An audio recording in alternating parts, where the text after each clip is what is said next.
Hello, merry Christmas to all of you. কালকে duty থেকে বাড়িতে ফিরে দেখি আমার পার্সোনাল সান্টা আমার জন্য একটা গিফট নিয়ে এসেছে।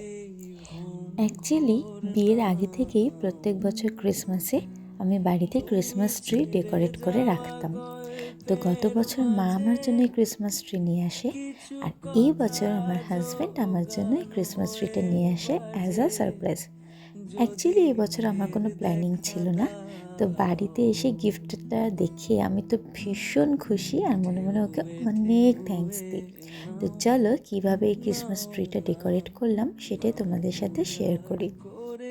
প্রথমেই গাছের সাথে যে স্ট্যান্ডটা দিয়েছিল সেটাকে প্লেস করলাম, তারপরে গাছটাকে একটু হাত দিয়ে ছাড়িয়ে ছাড়িয়ে নিয়ে সে স্ট্যান্ডের মধ্যে গাছটাকে পুঁতে দিলাম।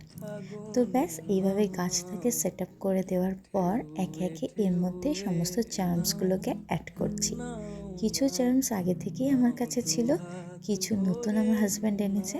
তো সেগুলোকে সুন্দর করে সুতো দিয়ে গেঁথে গাছের বিভিন্ন ডালের মধ্যে আটকে দিচ্ছিলাম।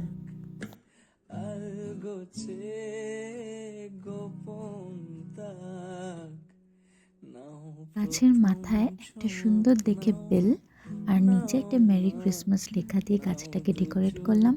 নিচের দিকটা ফাঁকা লাগছিল, তাই তুলো দিয়ে পুরোটাকে কভার আপ করলাম। এতে খুব সুন্দর একটা স্নো এফেক্ট দিচ্ছিল। শুধু নিচের দিকটা না, গাছের ডালের ফাঁকে ফাঁকেও কিন্তু একটু একটু তুলো ছিঁড়ে দিচ্ছিলাম, যাতে মনে হয় গাছের ডালের মাঝে বরফ জমে আছে।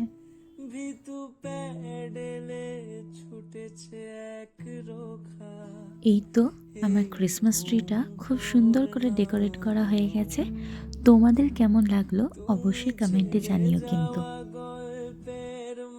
যখন কোনো নিজের মানুষ তোমার শখটাকে বুঝে সেটাকে প্রায়োরিটি দিয়ে সেই শখ পূরণ করে, তখন কত ভালো লাগে, তাই না? প্রত্যেক বছরের মতো এই বছরও আমার ক্রিসমাসটা পালন করা হলো শুধুমাত্র আমার হাজব্যান্ডের জন্য।